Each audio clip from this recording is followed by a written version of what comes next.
Vijayawada SC ST court ముందు వల్లభనేని వంశీ హాజరయ్యారు. నేటితో వంశీ రిమాండ్ ముగుస్తుండటంతో పోలీసులు కోర్టుకు తరలించారు. వంశీతో పాటు మరో నలుగురిని కోర్టులో హాజరుపరిచారు.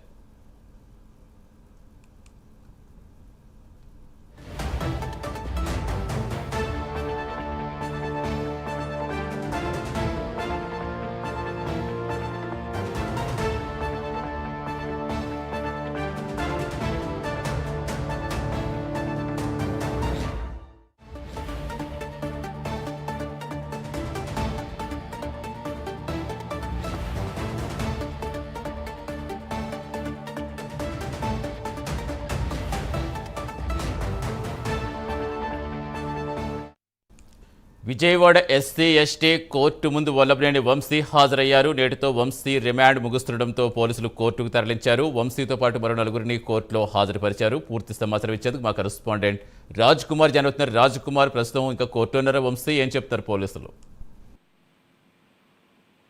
సతీష్, ముఖ్యంగా వల్లభనేని వంశీ కేసుకి సంబంధించి కూడా ఈ రోజు అంటే ఇప్పటికే 3వ రిమాండ్లు కూడా పూర్తయినాయి. ఈ రోజు 3వ రిమాండ్ కూడా ముగియడంతో ఆ రిమాండ్ పూర్తవడంతో వల్లభనేని వంశీని కోర్టులో పోలీసులు హాజరుపరిచారు. అంటే ముఖ్యంగా అయితే మాత్రం వర్చువల్ గా హాజరుపరచాల్సినటువంటి అవసరం ఉంది. కానీ పోలీసులు నేరుగా ఎందుకు హాజరుపరిచారు అంటే వల్లభనేని వంశీతో పాటు ఇంకా నలుగురు అనుచరులను కూడా కోర్టులో హాజరుపరిచినట్టుగా తెలుస్తా ఉంది.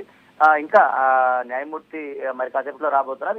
ఈ కేసుకి సంబంధించి కూడా అంటే ఈ రిమాండ్ ముగిసింది కాబట్టి రిమాండ్ పొడిగింపు ఏమైనా జరుగుతుందా, లేదంటే ఆ వంశీకి సంబంధించి అంటే ఇప్పటికే అటు బెయిల్ పిటిషన్ కూడా మరి అంటే రేపు ఎల్లుండిలో బెయిల్ పిటిషన్ కి సంబంధించినటువంటి విషయాలు కూడా రాబోతున్నాయి. అదేవిధంగా వంశీకి సంబంధించి జైల్లో ఆయనకు ఒక ప్రత్యేకమైనటువంటి వసతులు ఏర్పాటు చేయాల్సినటువంటి అవసరం ఉందనేది ఆయన న్యాయవాదులు పిటిషన్ చేశారు. వాటి మీద కూడా కొంత క్లారిటీ రావాల్సినటువంటి అవసరం ఉంది.